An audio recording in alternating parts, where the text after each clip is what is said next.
Well, hey, Matt, Kellis and I are here with the Kansas City Star. I talked with you a year or two ago on the phone for a story, if you remember, uh, about all Yes, you Scott Drew guys yes, and yes, everything. Thanks for that, by the way. absolutely. Welcome to Kansas State. I guess my first question for you is Jerome in his release was really raving about your skills as an offensive coach. What are the main priorities you're going to stress with these guys that you really want out of an offense? Well, first of all, thank you for the welcome. Second of all, and it's not your fault or anybody's fault, but I would prefer to be called Matthew. My mom passed away, and since she passed away, I've really tried to honor that. And so nobody knows that, but I just might as well bring that up now. The one thing that is crazy is when I got the job, they hired me because I was from Larry Shiat's tree and Scott Drew's tree. And I was kind of a split down the middle. I was a defensive guy and I was an offensive guy. And so with Coach Drew, you can really do a lot of things. You can really score the ball well. You can do those things. And then from Coach Shiat's tree, we beat Belmont in our first year, 45-43. And now we score 45 points and a half. And so with the offense, what happened was I really got inundated because when you get to this level, you really want to look at different things. Some people say, you know, comparison is the thief of joy, which I don't agree with. I think envy and jealousy is. And so when I looked at Belmont, who beat us in a tournament in 2011, I said to myself, okay, what can we do at this level? Even though we got certain restrictions from an academia standpoint and whatnot, recruiting, what can we do? And I knew if we did what Belmont did and we opened up the floor. So when Coach Bird left the league, I went and met with him and his staff. Our staff went and met with them, and I learned some nuances. And then I took those nuances and I began to grow them. And what I began to find out is when you have complete pressure on the rim at a constant level, rolling and replacing, cutting and replacing, multiple cuts to replace. When you do that, you create an amazing space. And I think what happens is a lot of people, when they talk about pace, space, and embrace, which is what we do, and why we're always one of the best offensive teams in the country, what it creates is it creates the opportunity to you to have two gaps. When you have two gaps, you can really put the ball and put pressure on the rim. So people think when you become a great 3-point shooting team, it's twofold. Number one, you got to have players. Like at the end of the day, players make plays. There's no doubt about it. But when you have multiple guys, sometimes five, but usually four for us, when you have that on the floor, it naturally causes that particular space. So therefore, the pressure on the rim is greater. If you look at our numbers, they're not as far off as you think as far as layups and dunks and threes. Now, this year was a little bit higher, almost 1,200 3 points attempt. The year before was about 1,150-ish or something like that. But usually it was almost 50-50 because people are going to start guarding us differently. And they're going to start guarding us with a mentality because you get really concerned about the three, the three, the three, which opens up that lane. And now you can get drop offs. Now you can get late kick one mores. And now you can get those different scenarios that present themselves. And so as I learned that and grew through that, just like you watch on Twitter, I laugh a lot because we've been doing this for so long and have had so much success over the last decade. But a lot of people are starting to say, look at this, look at this, look at this. And we just came upon it as happenstance, where things just kind of, the COVID word was organic. Remember, everybody was talking about organically things were happening. Well, it organically starts to happen.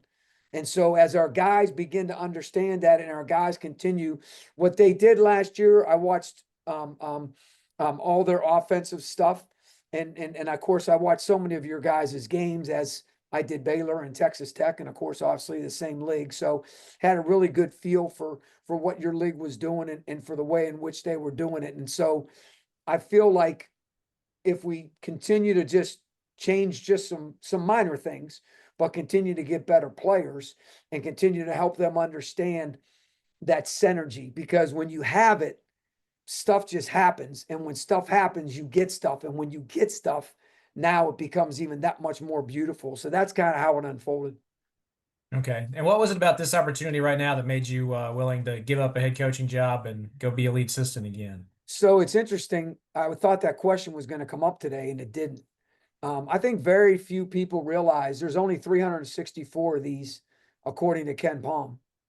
And if you're able to get one of these, hold one of these, especially for 16 years, and then all of a sudden walk away from a 3-year contract, a 2-year extension, when you've only been 500 the last 2 years. Now, our athletic director also knows why. He also knows that because of NIL and because of some things that we don't have, and what our guys have been able to get, Chaz Lanier, I mean, the amount of money that Chaz got, and now this year, the kid at Purdue, 2 at Indiana, and then the other kid got really paid well at East Tennessee State. So this level is going to completely be imploded. And I think some of the new guys, I don't know the roster well, but I know it enough. Some of the new guys that possibly could be coming in are coming from levels of school like this as well, too. So I think these, I don't want to call them farm systems because I don't think it's fair to us, that meaning this level. But I think this is going to be a natural trend that's going to continue to come. So when I was going through this, what do I do? What do I do? What do I do? Just go to the NBA or just put my name out there or just walk away and maybe go do radio show or go do stuff here.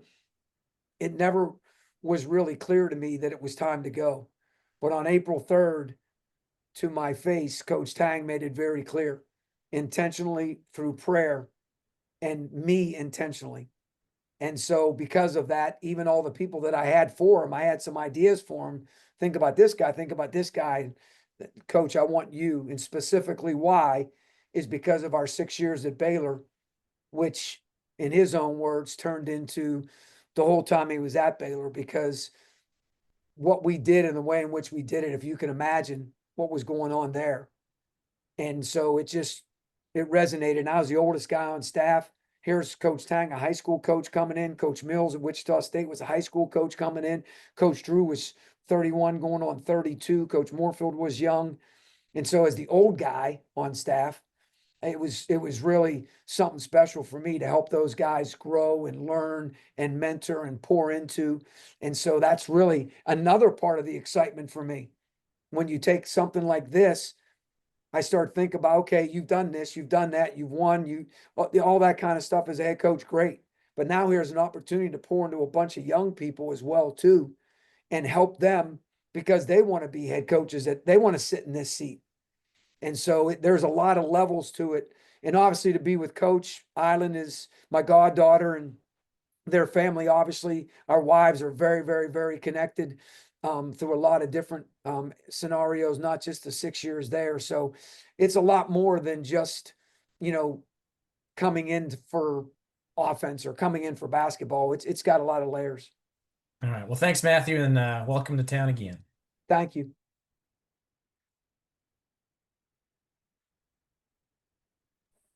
Okay, next one. Go ahead, D. Scott. Coach Driscoll, my name is Scott Fritch, and I'm with the Kansas State Athletic Department. You'll see a lot of me. How are you doing? Thank you. Doing well. I like the hat. Thank you so Is that a much. Kangol or what do we got? I don't know. My dad gave it to me a long time ago. Oh, really? Yeah, he wears these That's hats. interesting. Well, it looks great on you. Thank you so much. I appreciate it. First off, when you think of Coach Tang, what comes to mind? First thing that comes to mind is a servant. Mhm. His heart is just so pure. He just is so genuine. And he really, really understands that the greatest gift in life is the gift of giving. And when you have that mentality and you have that persona about yourself, it can really resonate in a lot of different ways. And that was one of the things about Coach when he came on his interview. And then, of course, when Coach Drew went to his house to have dinner, you could just tell that he cares for people like so, so, so much. And he really wants the best, whether it's for Bailey or whether it's for the staff or whether it's for, Brandon, the maintenance guy in the building, or whether it's for whomever it's for, Mhm. his own children, or me. And it's something that's always resonated and something I thought, man, and help me become better. I mean, you always want to try to be better, and you want to better yourself, and so because of that, he's always been so. And the other thing too about Coach and I think you guys probably know this, he has tremendous confidence in who he is. And Mhm. I think one of the hardest things at this level is to have a thick face and understand that criticism from someone you never asked for their opinion is irrelevant. And he really has a great confidence about himself and the way in which he presents, the way in which he moves through it, and then probably more importantly, his follow-up and the way in which he reacts to what's going on. And I think that confidence just continues to just move throughout, whether it be the team, whether it be the huddle, whether it be the moment, or whether it be your department or the community. All right, man, happiness is a really, really neat place. I enjoyed my short time up there a couple weeks ago, and so I'm really, really, really thankful for Coach for him being in my life. But he's got a servant's heart. When you think of K-State basketball, what comes to mind? Spalding. I should have went for 3. He made that 3 in a corner. He did not make a 3. We were just on the cusp. We had a really, really special team. We played you guys 3 consecutive years. And then he made that 3, and then we went for 2 and we made it and went to overtime. And then at this level, when you get paid that much money, and I'm not saying anybody did something like cheated. That's not what my point. But I should have went for the win in regulation. And if we missed it, we lose. If we make it, we go away with a nice check and a dub. And we just couldn't overcome the free throws in the overtime.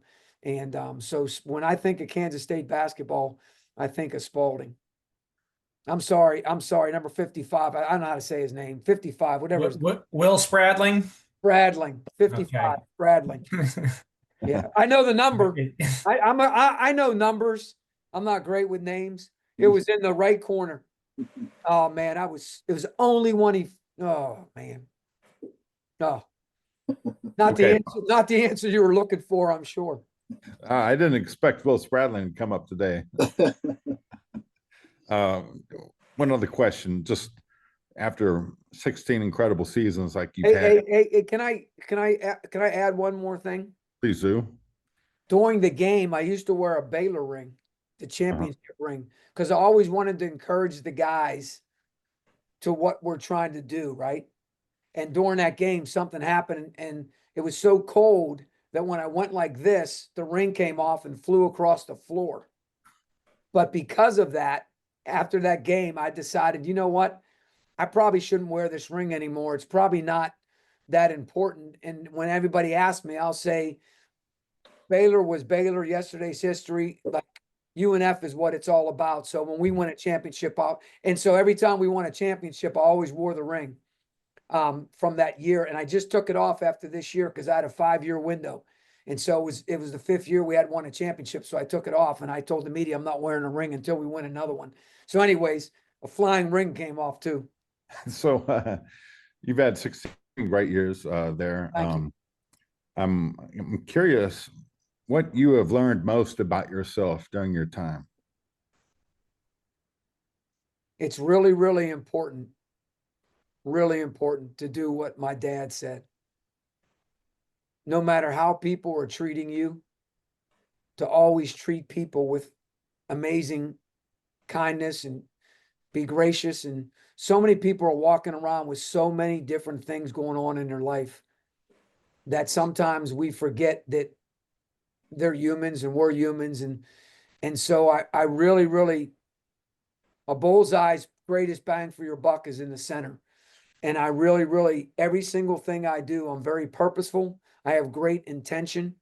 And I've really lived up to that, to my father, who's not with us. And I lived up to what it stood for, and like your hat, like what it stood for in our family.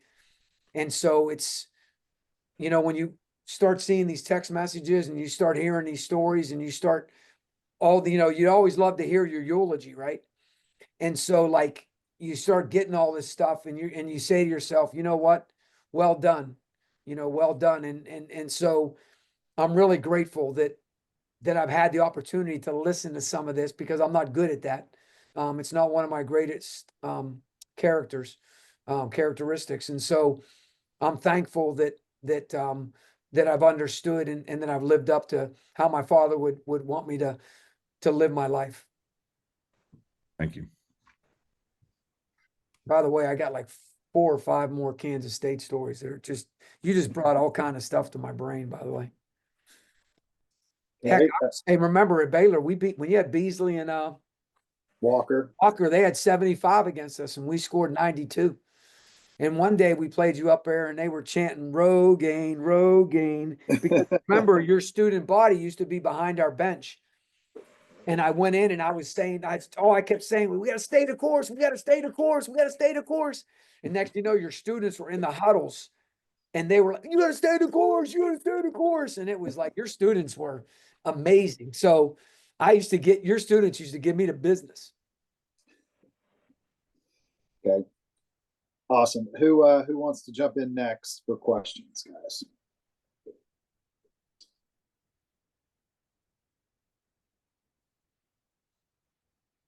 Oops. There we go. There we go. Go ahead, Mitch.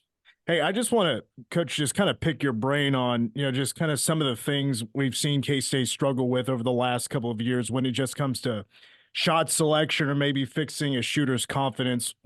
When you're trying to fix a shooter, what's maybe the most challenging part about that? You're asking the right guy. When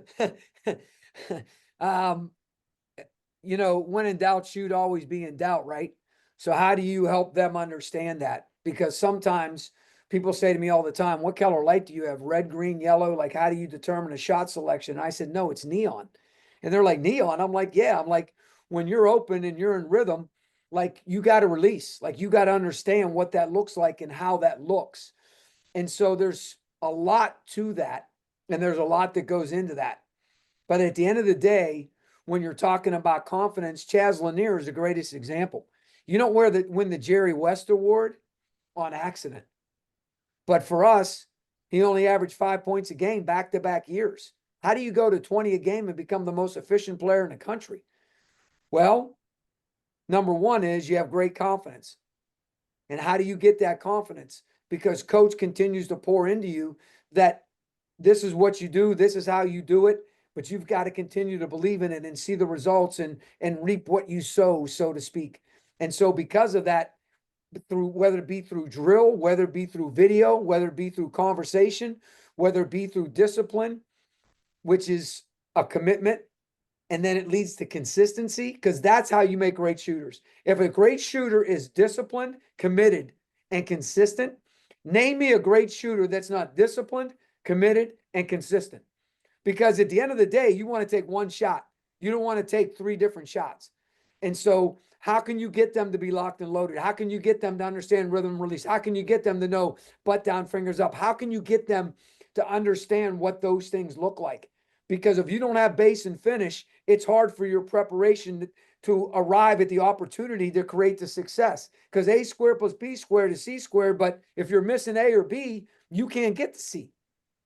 So that, when you look at, Kansas State earlier in the question, or you look at what's ahead, like we've got to make sure guys understand that, I'll give you a great example.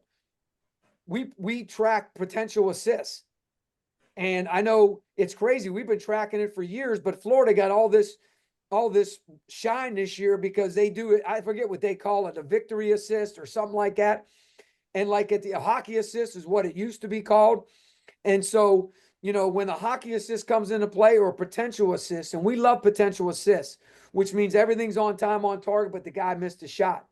And so when you track that or you coach that, it also shows shot selection, when you need to throw it, how much on time, on target matters. And the other thing too is practicing bad pass shots.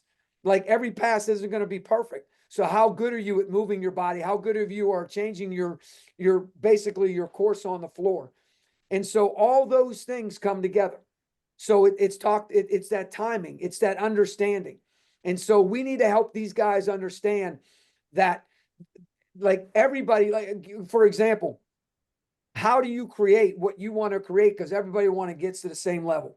Well, if you want to get to the same level, then there's no way, there's no doubt. The only way to do it is if you're all connected. And so if we can get them connected, playing with synergy, and help them understand that esprit de score, that esprit de corps that they're going to have, that spirit they're going to have, the ball has energy. And energy always going to find the open player. But when it does, are you ready? So shot selection sometimes is really like, I'll give you a good example, is sometimes like, let's say when Doug or when Coleman or number 2, I forget his name, Jones, I think, number 2, like when those guys got the ball and should have taken shots, but they didn't. So now the clock winds down, you get to the next possession, and basically the best shot was at 15 seconds. And so now the clock gets down, things get closer, the red zone becomes tighter, and now the shot selection becomes a little bit more hurried or becomes a little bit more forced, so to speak. And so we have to understand that sometimes early in the clock, transition kick aheads, and sometimes those are the shots that we need to take. And that's where we've always been so good, is helping guys understand that passing up a really good shot. Now, passing up a good shot is completely different based on the clock. And so the clock determines that as well, too. So I think from watching them, I think part of it is just the ball, that energy, finding it at the appropriate time. And then the other thing is guys being locked and loaded and ready, that when the ball, and that's another thing too. This will resonate with you a lot if you paid attention in every game. Also, to being closer to the line and not always being so deep, where now that shot becomes a little bit deeper. And like anything else in life, Steph Curry's an outlier. So the deeper you go, percentages change. And so do you want to toe the line all the time? No, but do you want to be as close to the line as you possibly can? Of course. And so again, moving up and getting in those areas, I think those things are really critical. That timing is really critical to having a great shooting team and the ability to score the ball. Mitch Fortner, by the way, from K-Man Radio here in Manhattan. So just one more that's off the floor a little bit. Well, so I do the public address announcing, and this year Tang allowed all the players to have their own song. So to get to know you a little bit, if it was you in the starting lineup, what song would you pick as your walkout song? That's a great question. What song would I pick? There's a lot that already came to mind. Most of them are Christian artists. However, I've always been a Thunderstruck guy. I mean, Thunderstruck has always been, there's something about that song. There's energy about that song. There's something that really gets you going with that song. And it doesn't really resonate maybe specifically to me, but it's always been something that it's always resonated going out. But always loved that song. So I guess that. Appreciate it, Coach. Thank you. Welcome to K-State. Thank you. Go ahead, Fitz.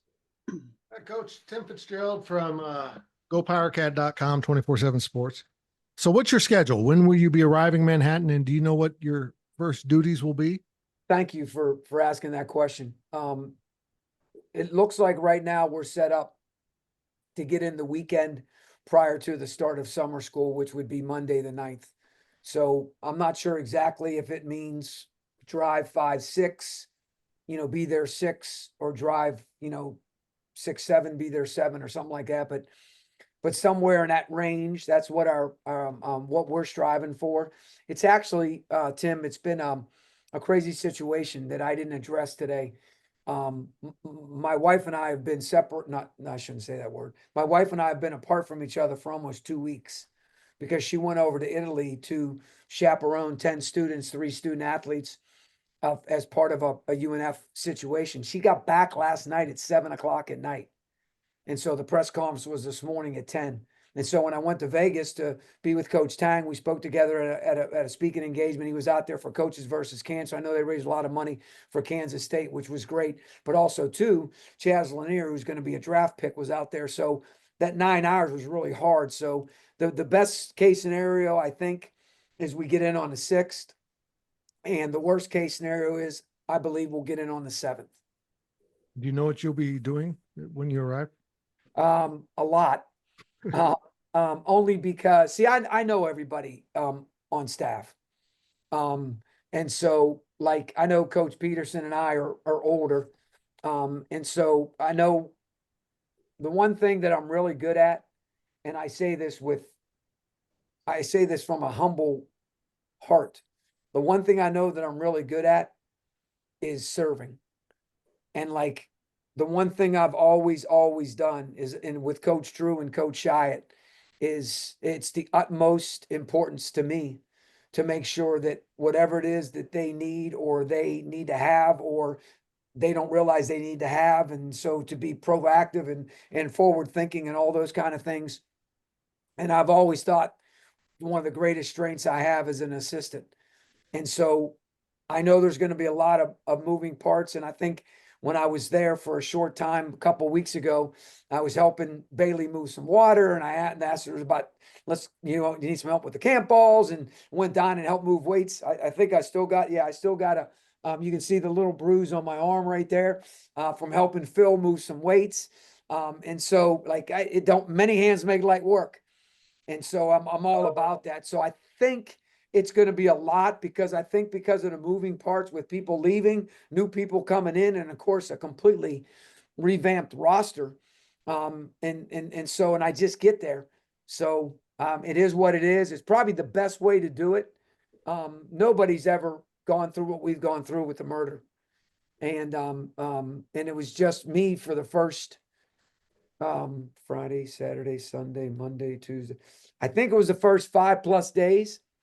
I was all by myself because Coach Drew went home with the other assistant. I brought all my clothes from Valpo on the plane. Didn't know Kelly was pregnant. She had to use the restroom, but she couldn't because my luggage was in there. Because I told Coach, if I'm going, I ain't going home. And so I was there, and it was brutal for those 5 days, if you can imagine. And so I'm really, it is what it is. And I'll be both feet in and both hands on deck. Thank you, Coach. Welcome to K-State. I'm not sure if I was supposed to say that about Kelly. So if we could delete that. That's okay. Is that in the coach's book? I don't even know. I don't know. Go ahead, John. Coach, welcome to K-State. I'm part of a student radio station on campus. Oh, sweet. Both you and your son Chase, the new director of video analytics, joining K-State after working together in North Florida. What does it mean to you and to your family to make the transition together? And how do you see professional relationships evolving now that you're both on the staff? Let's go back a second, John, because I want to share something with you. There's a guy named Ryan Hennessy, and Ryan Hennessy just went from the 21st market in the country and just became a lead anchor back here in town because he wanted to come back to Jacksonville. He was here, and he wanted to have a radio show, and so I did the radio show, and he wanted to have a TV, and we did a weekly TV, and he just had a great passion for wanting to do what you do. And to his credit, he used his free will to make sure that he continued to expound upon that. And so just so you know, whatever it is that you want to do, you can do it. And I'm really thankful that you're on this call and grateful that you've asked me that question. So twofold. Number one, my son played for us, and he was on the team during our 2 championships. And when my son was on the team, he was a walk-on, and he wasn't a very good player. But what he was an incredible teammate and a really, really great human being. And I knew that he's always wanted to coach. Coach Donovan was great at Florida and allowed him to talk to his son, who was a walk-on. And so they really figured it out what it could be like in the locker room, or when players are saying your dad's an a-hole, and sometimes he would say, yeah, I agree. He is an a-hole sometimes. And so like that part of it was huge. He got run over by a car, hit by a car, when he was 14, coming down to shoot with one of our Hall of Fame players, and had major surgery on his arm. And so he just was different, and he still was 5'8". It wasn't like he was going to be a Division I player, but one day of practice, we only had 9 guys, scholarship guys, for almost a 10-day period. And at 5'8", he had to play the forward. And so he could do everything on the floor. He knew every position from 1 through 5. And so I have a picture, it's probably in his office, maybe, I don't know. But he wrote plays up when he was a little kid. And we kept them, and we actually gave it to him when he got his first, college coaching job at Oral Roberts, and when he was with Coach Mills. And so he's been through the family. He's worked for Coach Mills, obviously. He has an incredible knack for video. I really think he's really good at everything, quite frankly. I mean, you're a JV coach at a school that has 58 players at Weber. You learn how to do a lot. They had one locker for 4 teams. How about that one? One locker for 4 teams. And so they broke the locker up into 4 places, depending on what team you're on. And so if you learn that, if you know that, you know what to do. And so here, because of nepotism, I wasn't allowed to be in charge of them. And because of that, I wasn't. I didn't overstep my bounds. Now, if there was a situation with anybody, I was going to address it because I'm the head coach. And that was really cool because I thought it was really good for our transition, but I also thought it was better for him because all the other guys on staff, were people that could really pour into him, which they did. But he's got this neat knack, and a lot of guys that have been with us. And one of our guys we just brought back from Wichita State. One of our guys just went to Wichita State. We got other managers that are other places. Dustin Kearns, the head coach at App State, was our manager. Will Wade was our manager at Clemson. So I've been through West Law. I've been through a lot of guys that have been managers. And so Chase really loved the game. He really loved, he knows players. He knows the inside of the locker room. He knows their mindset. He knows what championships look like. And so because of that, I really, really think he brings a lot more to the table than maybe you guys or even Coach Tang. Now, obviously, Coach has known him since he was a little kid and he was a ball boy and all those things. But I've always tried to help Chase get involved with our family as well. Get a GA, get a director of basketball operations. We almost had him in that situation last year at FAU. And so I've always tried to help him, and the thing about this is, my heart was really being torn toward the late part of April. And Coach Tang knew, like, at the end of the day, like, things are things. And so the situation with Chase was amazing. And it's because of his niche and because of what he's special at. And so I love some things he's already done because I've talked to him. And I know he's really, really poured into, I guess, some different recruiting things that have transpired and what's transpired with some of that. Because I think sometimes in recruiting, everybody thinks it's about the main guy and the guy that was making the call and all those kind of things, when in reality, recruiting is about family. Lace Darius Dunn was the greatest scorer, and he really put it on Kansas State one night. Greatest scorer in the history of Big 12 basketball until Buddy Hield passed it, and he fell in love with Coach Mills. And so I think he has the ability sometimes to do those things and to connect with different people because of what he's been through and all that. So it's great. Obviously my grandson is going to be there. You guys are going to love my wife. She used to be the cheerleading coach at Wyoming, and was the cheerleading coach here as well too. But she's out of that world. She's just finishing her master's, and she was the academic. She's been an academic counselor for athletics here for 10 some years. And I'm not sure what she's going to do. She didn't do men's basketball, but we did have a 3.59 last semester. But she didn't do men's basketball. But I think the whole family, I think you guys will really understand that we really are excited for Manhattan and for the campus. I know you guys have a Catholic church on campus, which we did at Baylor as well too. And so we'll really be connected in a lot of different ways. And so I think I went in a different direction, but that's the answer for my son. Oh, it was going to lead me into my next question. How do you plan on engaging with the Manhattan community and the K-State fan base as you settle into your new role as well? Well, Happy Hippie, I like that joint because they got really good acai. I know Colt's Barbecue, and we went and got these small plates at a place, and I can't think of the name off the top of my head, but I had some sliders. They have like some duck egg fries. So the small time, I love the Walmart. I tell you what's interesting. The parking spaces are bigger, I think. And my daughter-in-law said, yeah, like It's because of trucks. And maybe that's the answer. I don't know. But I'm a Dunkin' Donut guy, and I know you guys just got one. And I say just got one. You guys didn't have one the first couple times we played you. It drove me nuts. And so I'm a big Dunkin' Donut guy. I love the coffee. I'll be there every day. And so I know there's just so many great things there. And I was surprised how much bigger the city really is. But at the end of my little bit of days there, it really wasn't as big as I thought it was. Way more hills than I anticipated. The good news is I can't run anymore. I used to be a big runner. I need a new hip. So I now have gotten into walking. And so that's cool. And so, and the other thing is, you got to get used to potholes again. And so I didn't, I forgot about the snow and the salt and all those kind of different things when you live where I live. I'm about a block and a half from the Atlantic Ocean. And so it's, there's some differences that I have to figure out. And, but I'm really looking forward to, we're going to live right there in the downtown area, close to campus. So therefore that makes you an easy connect quickly. And so I think there's a lot of different ways you can do it.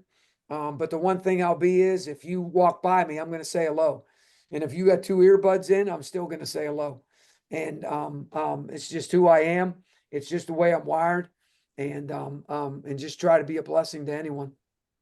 Appreciate it, Coach.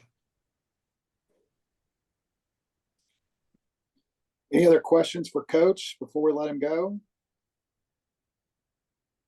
Looks like we're clear, Coach. I appreciate the time. Tom, I Go just want rest, to say, go rest your vocal cords now. I appreciate. I just want to say to these guys and to you, and you guys don't understand this probably from my perspective. If you sat in my chair, you would. But Jerome Tang is a special human being, and sometimes people can do this or say this or hide here or do whatever. But at the end of the day, the reason I'm coming is because God has asked me to be there. And Coach Tang asked my wife, what's the holdup? What's the indecision? What's the biggest issue? And my wife told Coach Tang to his face, Coach, he don't want to fail you. And we know failure isn't final. It just refines you. It doesn't define you. But Coach Tang looked at my wife and he said to my wife, listen, I don't need fixed. I just have been praying for a coach because I want his help. And so it's really, really important for me to be there. And I don't even know what that looks like. And I don't know. All I know is God put me here. And after today, I'm starting to figure out why. And I'm starting to see I got you. So as amazing as this was, I'm so excited to see what's in store for going to Manhappiness and to be with Coach Tang at Kansas State. Go Cats. Hey, by the way, look at that. Right hand only. Right hand only. And There you go. good. I got bad arthritis right here. I'm going to get a PRP shot. Right hand only, baby. Awesome.